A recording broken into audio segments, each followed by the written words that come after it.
ومن سيئات أعمالنا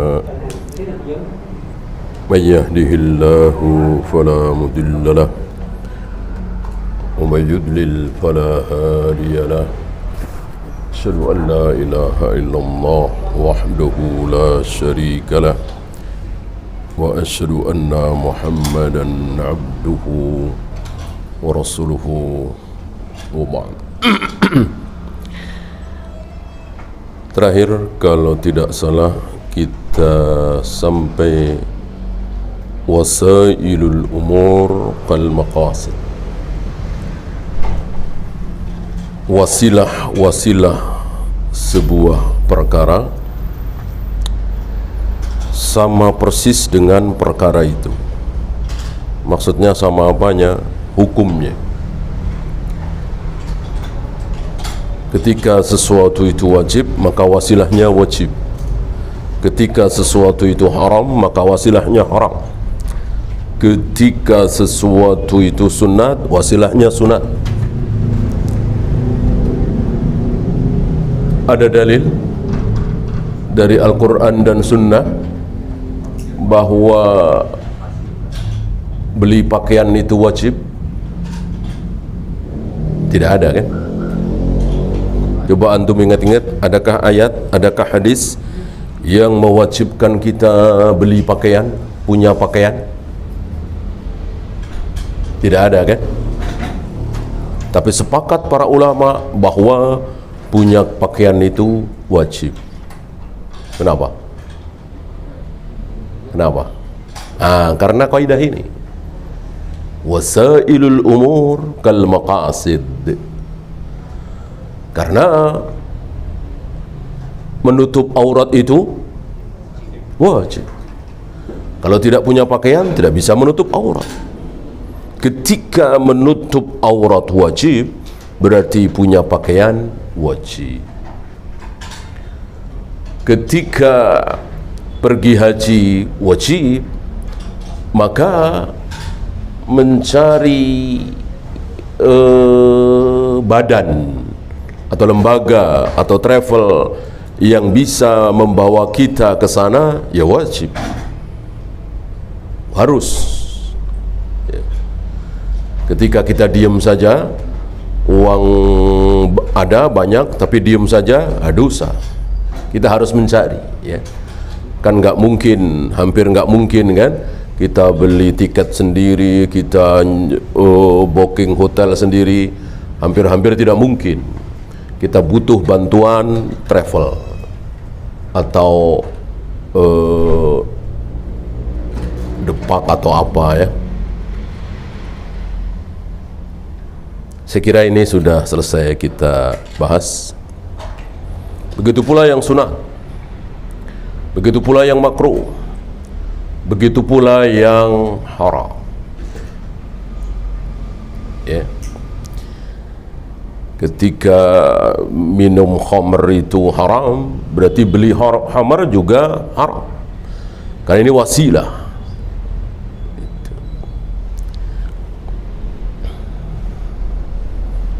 Maka berduaan dengan lawan jenis tanpa orang ketiga halal apa haram? Haram.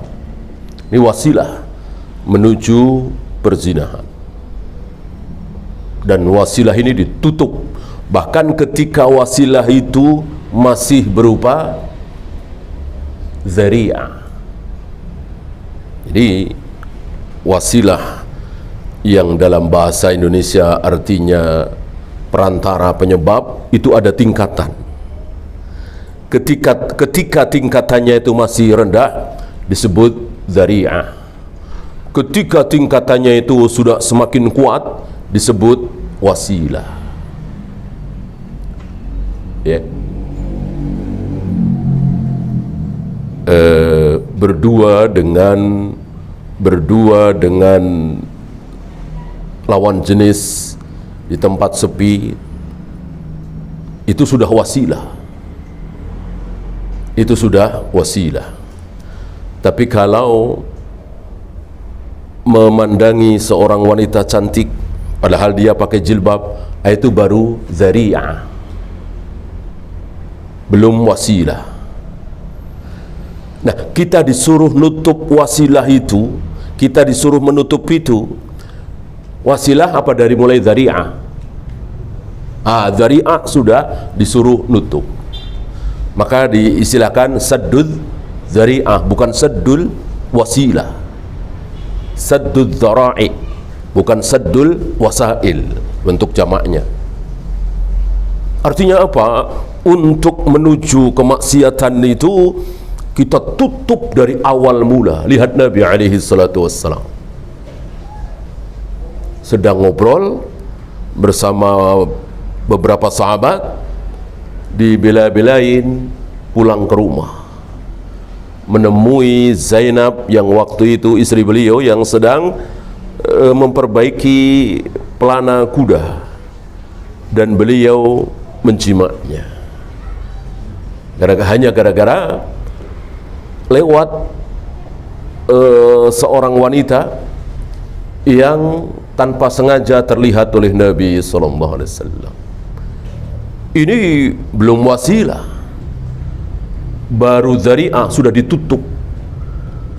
Dan begitulah sabda Nabi SAW, beliau memberikan petunjuk kepada kita, ketika kalian melihat sekelebat selendang seorang wanita, buru-buru tundukkan pandangan, buru-buru tutup mata. Baru zari'ah, belum wasilah, apalagi wasilah ya, untuk hal-hal yang buruk, yang haram. Baru zari'ah saja sudah ditutup ya. Maka jangan menunggu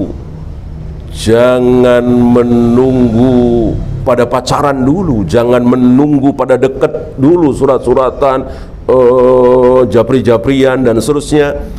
Dari mulai sekolah, pisah antara yang laki dengan yang perempuan, mestinya seperti itu ya. Bukan perempuan duduk sebelah sini, laki-laki duduk sebelah sini. Ini belum menutup ya. Atau mungkin sudah telat, sudah wasilah, baru zari'ah saja sudah ditutup. Saddud zari'ah, menutup celah, baru celah dikit, insya Allah aman. Hari ini bergelimpangan, entah berapa juta yang menjadi korban. Kita tidak bisa menghitung lagi, kaum muslimin ya. Kita nggak bicara orang Amerika, orang Eropa, orang Jerman, orang Prancis, nggak. Kita bicara kaum muslimin. Berapa yang bergelimpangan, berjatuhan gara-gara tidak memahami dan tidak mengamalkan saddud zari'ah, menutup celah sedini mungkin. Walillahilham, hari ini kita saksikan ya, sekolah-sekolah yang khusus laki-laki, khusus perempuan, walaupun satu yayasan, walaupun milik seseorang, pemiliknya satu, tetap dipisah.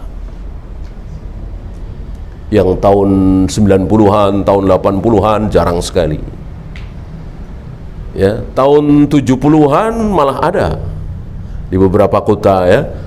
Dulu seperti muallimin, muallimat ya, atau Muhammadiyah Putra, Muhammadiyah Putri. Tahun 80-an, 90-an mulai hilang. Walillahilham, dengan maraknya dakwah salaf hari ini mulai dipisah. Saddud zari'ah. Dengan demikian selamat insya Allah. Yang gitu aja banyak yang tidak selamat. Ada aja kan, namanya setan luar biasa kuat ya. Apalagi hari ini, apalagi mahasiswa-mahasiswi campur aduk nggak karuan. Apalagi di kantor, yang kumpul 3 tahun, 5 tahun, jarang yang selamat, banyak korban. Ini di kantor puluhan tahun bersama, belasan tahun, puluhan tahun ketemu tiap hari ya. Terjadilah apa yang terjadi, tidak mengamalkan kaidah tadi ya. Ya, kita lanjutkan kaidah berikutnya. Al-aslu fil lahmi wal ibdha' haram. Hukum asal dari daging dan jima. Ini dagingnya bukan daging babi ya, daging sapi, daging ayam, daging kambing. Tentang kaidah ini agak ada perselisihan dalam masalah istilah ya. Ini sebetulnya hukum asal apa tidak? Hukum asal daging adalah hukum daging sapi ya, daging kambing ya, bukan daging babi, udah jelas.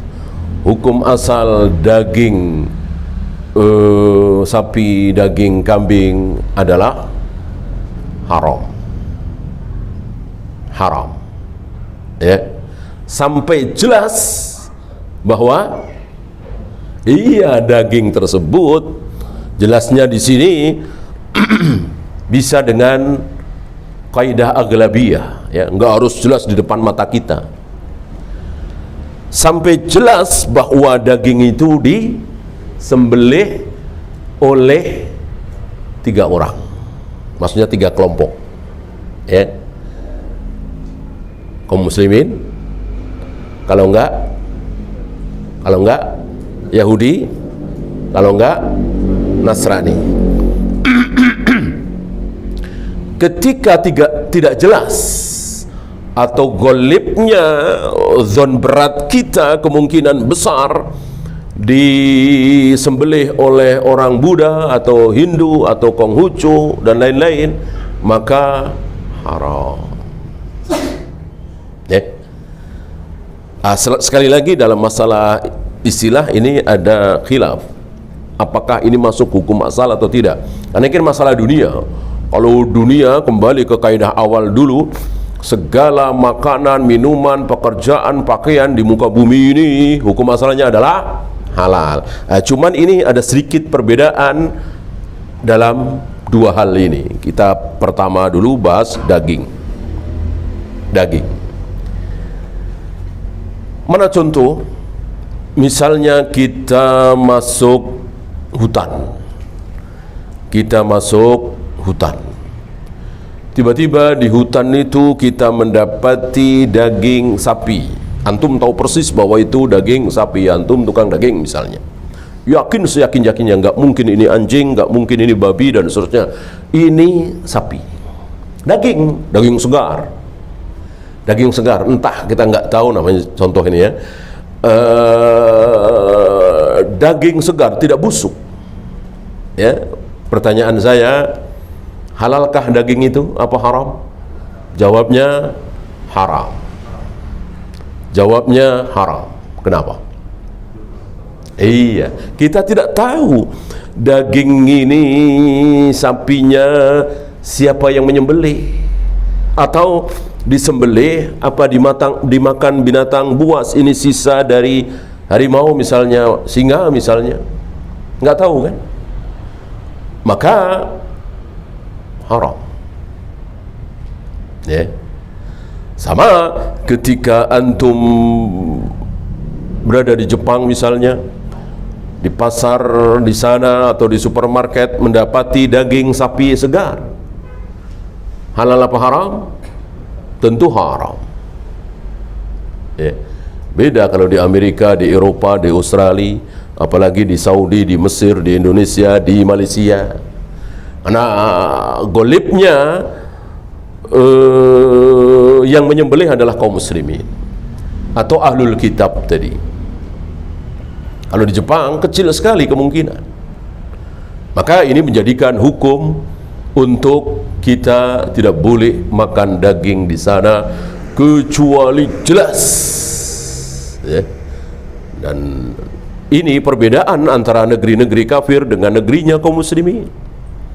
Negerinya kaum muslimin bebas kita, nggak perlu kita nanya-nanya ketika di pasar, ini yang nyembelih siapa, baca bismillah apa tidak, nggak perlu. Pasar Tanah Abang, Kebayoran, Bekasi, Bandung, Makassar, Surabaya, bebas. Ini nikmatnya hidup di negerinya kaum muslimin, nikmatnya hidup di negeri Islam. Kalau kita hidup di negeri kafir, ya tadi kita harus nanya dan harus tahu ya, terutama yang bukan ahlul kitab ya. belum nanti masalah salat berjamaah, belum nanti satu Ramadan, satu Syawal, belum nanti salat mayat, belum, banyak sekali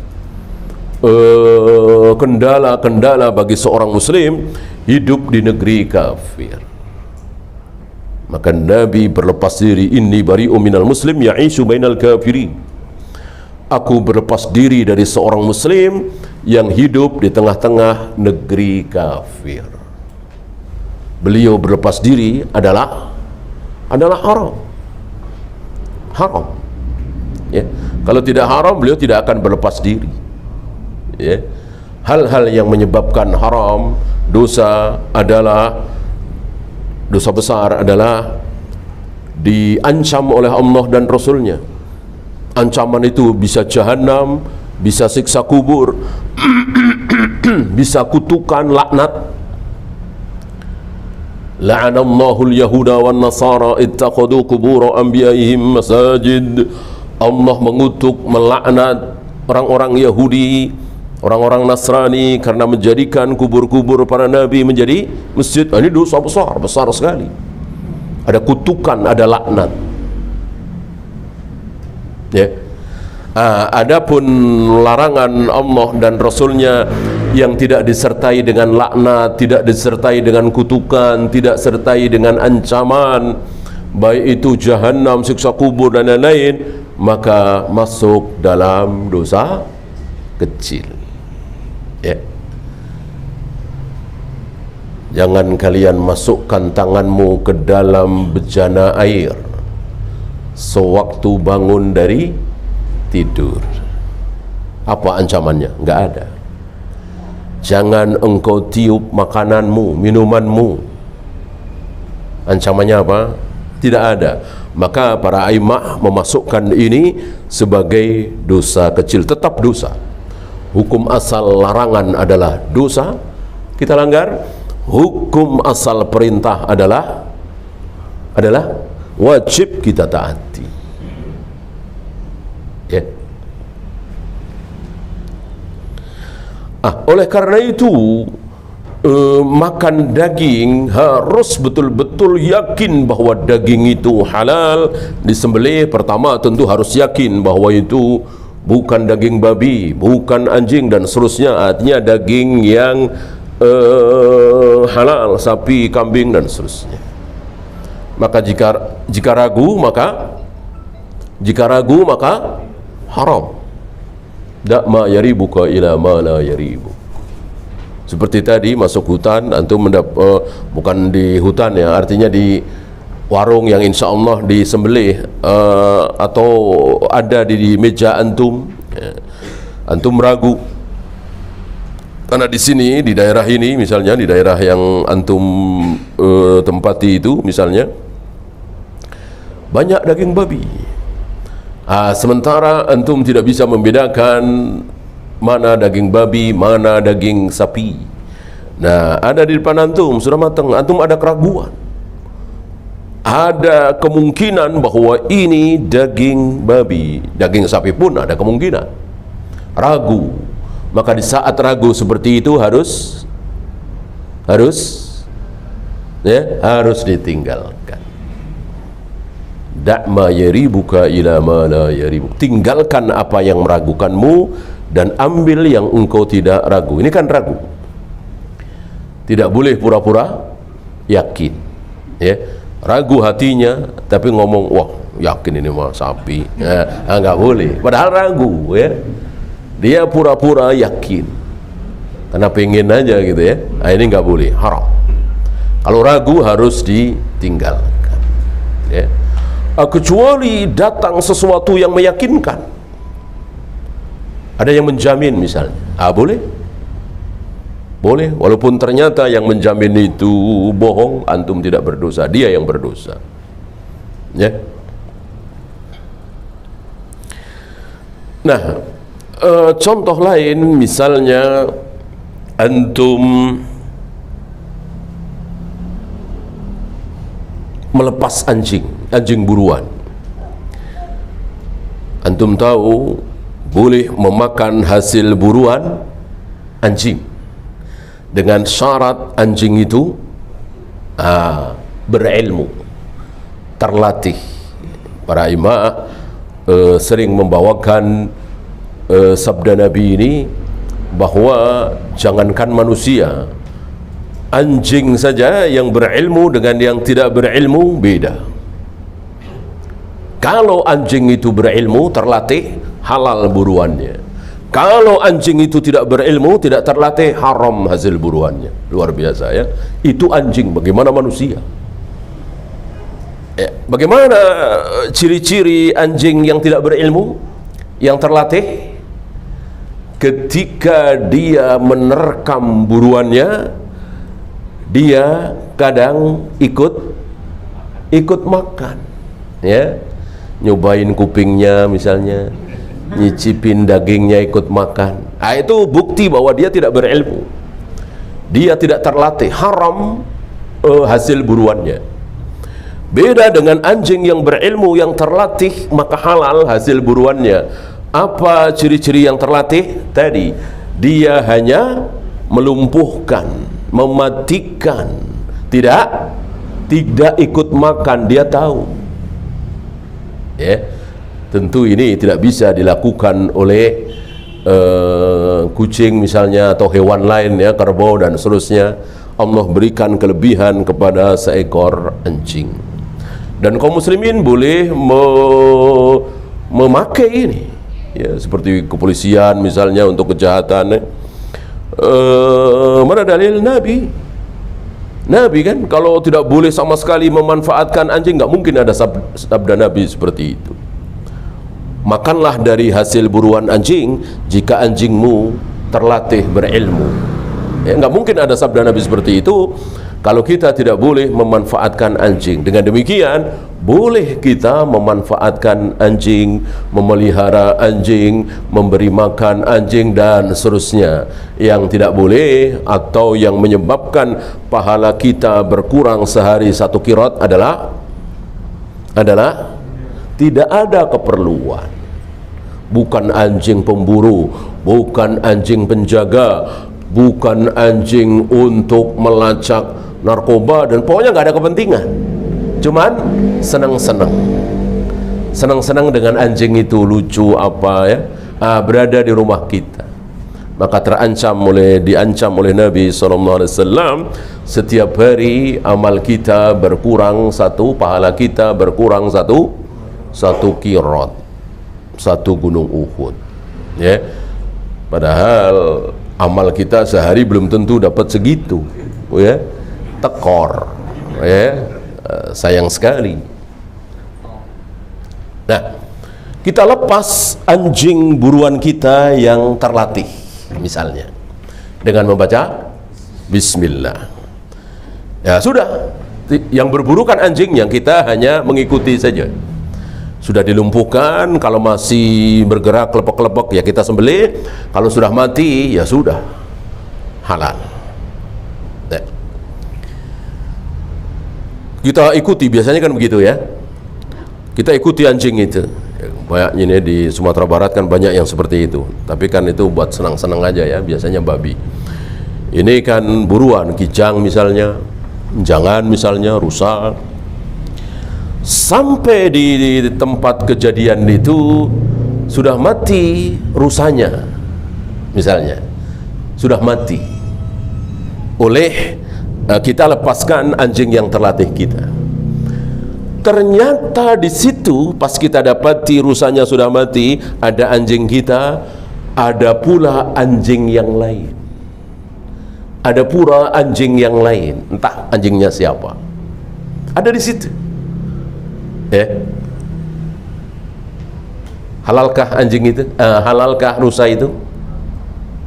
Halal apa haram? Iya, menjadi haram. Menjadi haram. Kenapa? Kenapa menjadi haram?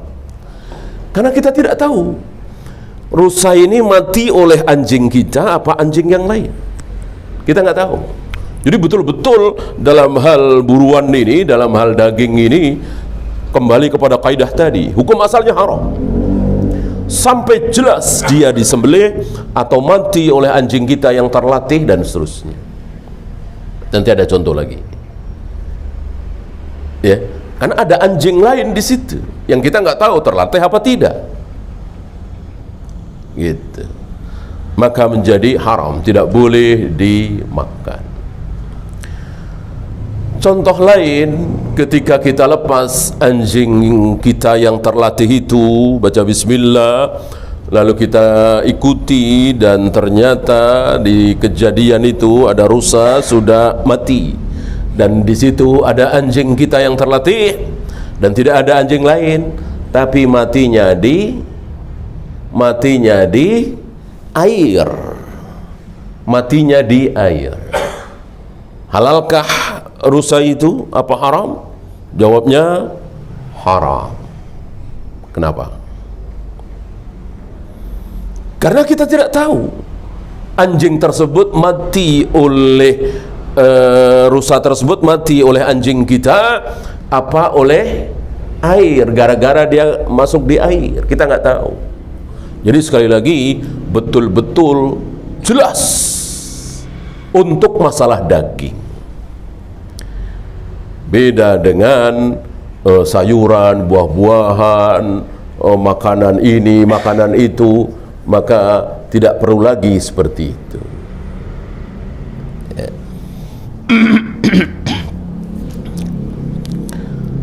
Setelah daging ada satu lagi, yaitu ibda', buda'. Disabdakan oleh Nabi, fi bud'i imra'atikum sadaqah. Buda' istri kita itu sedekah. Maka al-bida' abda' diartikan dengan jima', diartikan dengan jima'. Nah, bagaimana hukum asalnya? Sama dengan daging, ya.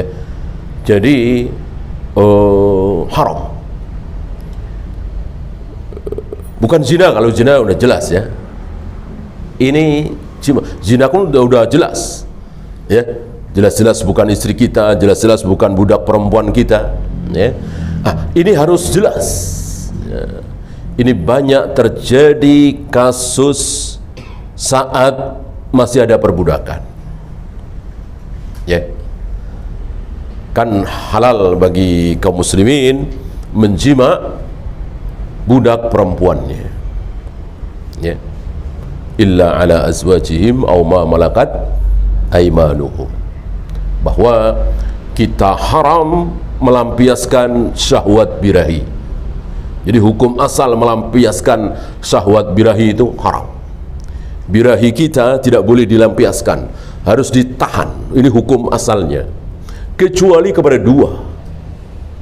Illa ala azwajihim aw ma malakat aymanuhum. Satu, istri.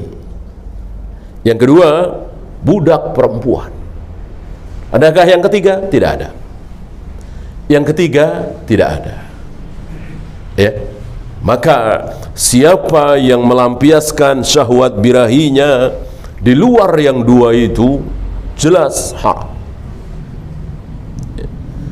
Banyak yang mengatakan, banyak yang berpendapat mengeluarkan air mani dengan sengaja itu halal. Keluar air mani kan halal, ya. Sengaja nggak disengaja, apa bedanya? Kata dia. Ini salah satu dalil. Illa ala azwajihim aw ma malakat aymanuhum.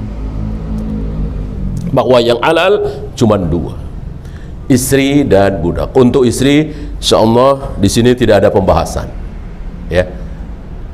Ya mungkin ada juga contoh bagaimana seseorang meragukan, ini mungkin baru nikah atau apa, ya, baru kenal langsung nikah. Ini istri saya apa tidak, tapi saya kira contoh seperti ini hari ini terlalu mengada-ada. Yang ada zaman dulu yaitu budak, ya. Karena budak itu begitu melihat budak dan dijual, kita beli, sering terjadi bahwa kita tidak hafal, ya.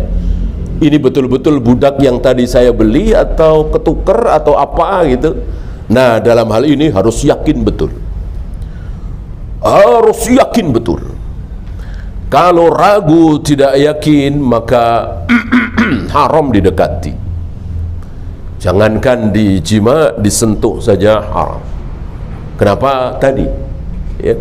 Jadi betul-betul ketika mau menjima seorang wanita harus yakin bahwa ini istri kita atau budak perempuan kita. Ketika ragu, kembali kepada kaidah tadi, da'ma yaribuka ila ma la yaribuk, tinggalkan ya. Ini kaidah yang sangat luar biasa yang disabdakan langsung oleh Nabi SAW. Ingat, kaidah itu ada yang merupakan kesimpulan para imam sebagaimana yang kita pelajari dari awal dulu. Ada yang langsung sabda Nabi, ada yang langsung sabda Nabi ya.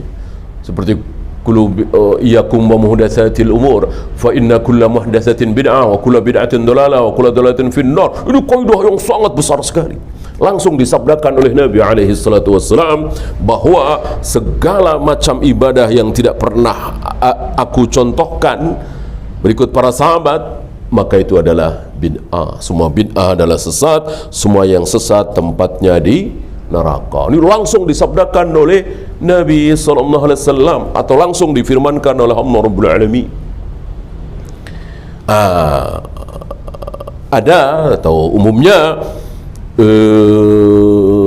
ditulis oleh para imam berdasarkan Al-Quran dan Sunnah tentunya, dengan bahasa yang beda untuk memudahkan. Nah, berapa banyak dari kita yang tidak faham kaidah bahasa Arab. Ketika membaca asli Arabnya ayat atau hadis, kita nggak faham. Ketika diterjemahkan oleh para imam dengan bahasa sehari-hari, lalu kita menjadi faham. Ya.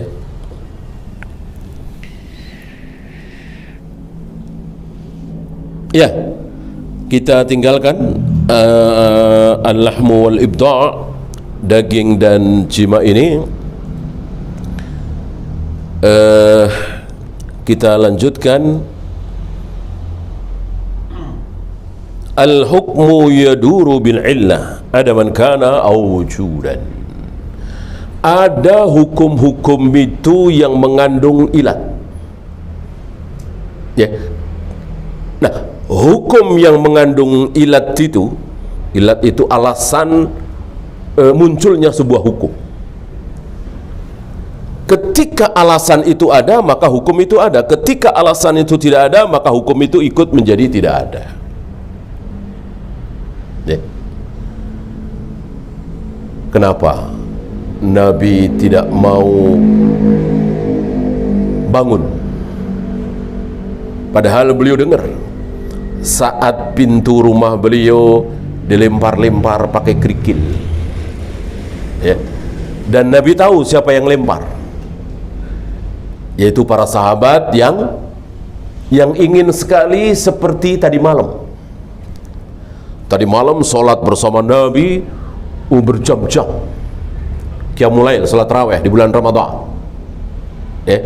Sebelumnya tidak terlalu banyak, malam kedua banyak sekali, malam ketiga penuh, hampir tidak muat masjid. Malam keempat lebih penuh lagi ya. Malam keempat atau malam ketiga lebih penuh lagi, tapi Nabi tidak keluar. Padahal Nabi tidak tidur, tidak ketiduran. Nah, para sahabat sebagiannya melempari pintu rumah Nabi dengan kerikil.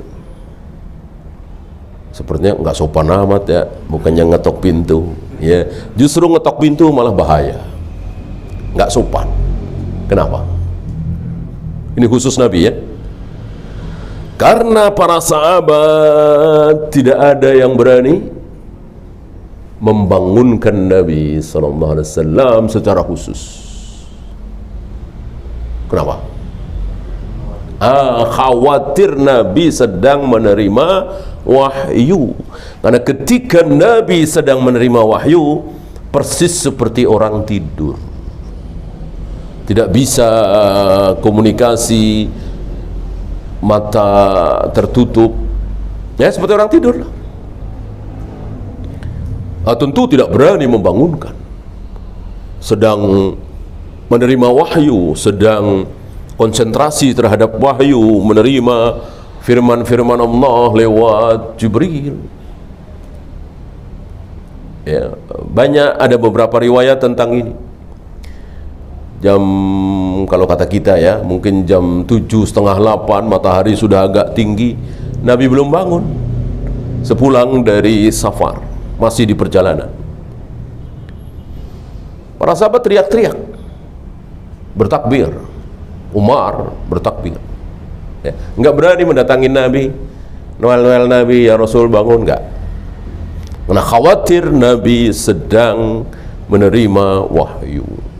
Nah, termasuk ini. Mereka tidak berani mengetok pintu, ya Rasul bangun, jamaah sudah siap, enggak berani. Ya. Bahkan dalam salat wajib juga enggak ada riwayat seperti itu. Yang ada Bilal datang kepada Nabi, ya Rasul, apakah mau qomat sekarang? Gitu. Enggak, selain Bilal enggak boleh. Rasul, jamaah udah banyak nih ya Rasul, udah pada siap, enggak boleh ya. Jadi terserah Nabi kapan qomat mulai sholat, itu terserah Nabi. Untuk ini saya kira bukan kekhususan Nabi, tapi kekhususan keumuman imam. Ya, maka kapan mulai sholat, kapan qomat, yang berhak nyuruh siapa? Imam, bukan makmum. Karena kita sudah terbiasa dicekoki dengan kaidah demokrasi, ya kan? Seolah kalau banyak itu pasti menang, kalau sedikit harus ngikutin yang banyak. Ya, maka imamnya masih sibuk misalnya, makmumnya udah banyak, udah siap, sudah qobliyah, udah selesai semua, langsung qomat. Pokoknya harus mau ini si imam, padahal belum minta izin. Apalagi sekarang pakai suara, ya, pakai tit, ya, imam harus taat sama suara itu. Ya. Ini sebuah keburukan. Imam punya wibawa, punya kekuasaan. Kapan qomat terserah imam, bukan terserah makmum. Ya. Nah, Nabi padahal tidak tidur. Nabi tahu maksud para sahabat melempari pintu rumah beliau dengan kerikil. Beliau tahu siapa sahabat-sahabat beliau, manusia-manusia yang paling semangat dalam taat kepada Allah. Buktinya cuman 3 malam perubahannya luar biasa, kenaikannya luar biasa, dari banyak sekali sampai tidak muat, padahal cuman 3 malam. Makin banyak gitu. Kebalikan masjid-masjid kita, ya kan, dari banyak sekali malam pertama taraweh, ya, lalu ada kemajuan, ya, safnya maju. Para sahabat terbalik gitu. Nah, kenapa? Gitu kan pertanyaan besar dong. Kenapa Nabi tidak mau? Ya, jawabannya pagi harinya, ketika para sahabat malam itu gagal sholat berjamaah bersama Nabi, karena Nabi memang tidak keluar. Setelah sholat subuh kalau tidak salah, beliau beritahukan, aku tahu kalian telah menunggu untuk qiyamul lail berjamaah, tapi sengaja aku tidak keluar. Aku khawatir, aku takut, aku tidak mau berjamaah salat tarawih ini menjadi wajib, diwajibkan oleh Allah. Bukan nanti dianggap wajib, ini salah ya. Aku nggak mau nanti salat berjamaah salat tarawih ini dianggap wajib, enggak. Saya kira mudah sekali mengantisipasi itu. Ya. Bukan itu yang dikhawatirkan oleh Nabi, tapi khawatir, takut jangan-jangan nanti hukumnya menjadi wajib. Ya, kalau menjadi wajib, betapa tambah banyak umat beliau yang berdosa. Ya. yang tidak berjamaah solat isya maghrib aja banyak sekali, apalagi berjamaah solat tarawih 11 rakaat, mungkin imamnya panjang, tentu lebih berat lagi, lebih malas lagi. Gitu. Nah, ini ilat namanya. Alasan kenapa beliau tidak mau berjamaah salat tarawih setiap malam di bulan Ramadan. Alasan adanya sebuah hukum, yaitu beliau kadang berjamaah, kadang tidak. Ini kan sebuah hukum. Nah, hukum ini akan hilang. Antum tahu, kalau tidak khawatir diwajibkan, pasti beliau akan tiap malam. Kenapa? Karena pahalanya kan luar biasa. Salat bersama imam masjid tersebut, ya, bukan imam bikinan kita. Artinya memang masjid itu, ya, bukan kita datang ke sebuah masjid lalu berjamaah salat tarawih 10 orang, 15 orang, 20 orang, kita ambil imam dari mana, numpang di sebuah masjid, bukan. Jadi resmi imam masjid itu. Nah, kita ikut, ya, mungkin 1 jam, mungkin setengah jam, mungkin 1/4 jam, ya, tapi itu maknina, ya, maka dia akan mendapatkan pahala sama dengan orang yang sholat sepanjang malam. Baqiyami lailatin, kan besar sekali keutamaannya. Mana mungkin beliau tidak mau? Beliau dan umatnya dapat pahala sholat sepanjang malam, tentu beliau mau, ya. Tapi ada ilat di situ, ada alasan. Nah, alasan tersebut hilang. Alasan tersebut, kekhawatiran beliau itu hilang ketika beliau sudah wafat. Kan ketika beliau sudah wafat tidak mungkin yang sunat jadi wajib, yang wajib jadi sunat, yang haram jadi halal, nggak mungkin. Perubahan hukum hanya dimungkinkan ketika Nabi masih hidup, ya. Ziarah kubur tadinya haram, sekarang boleh. Dua-duanya Nabi masih hidup. Yang merubah Nabi SAW atas perintah Allah Rabbul Alamin, ya.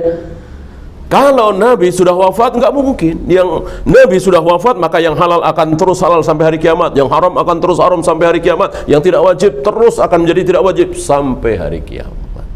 Nah, karena ilatnya hilang, maka hukumnya ikut hilang.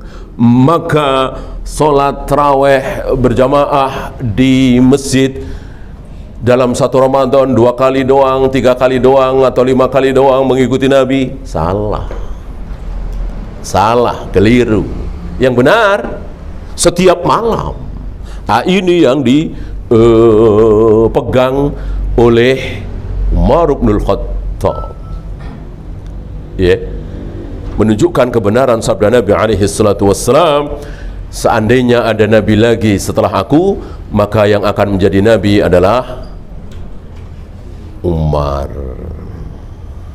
ya. Maka tidak ada satupun sahabat yang protes atas keputusan Umar.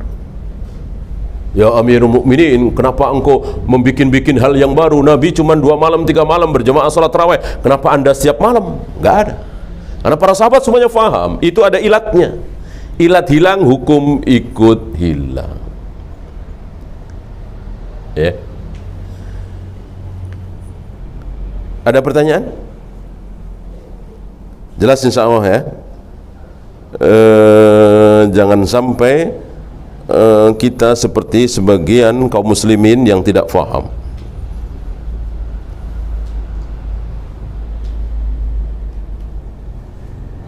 Saya pernah mendengar seseorang, bukan mendengar, ya, menyaksikan bahwa dia memang tidak mau, ya. Alasannya mengikuti Nabi SAW. Nabi aja cuma 2 malam 3 malam, ikuti Nabi dong. Kan nggak ada riwayat kita disuruh ngikutin Umar. Nah, mereka tidak faham. Tidak mungkin para sahabat menyelisihi Nabi SAW. Tidak mungkin. Ya, waktu habis, kita akhiri. Subhanakallahumma bihamdika asyhadu an la ilaha illa anta astaghfiruka wa atubu ilaik. Assalamualaikum warahmatullahi wabarakatuh.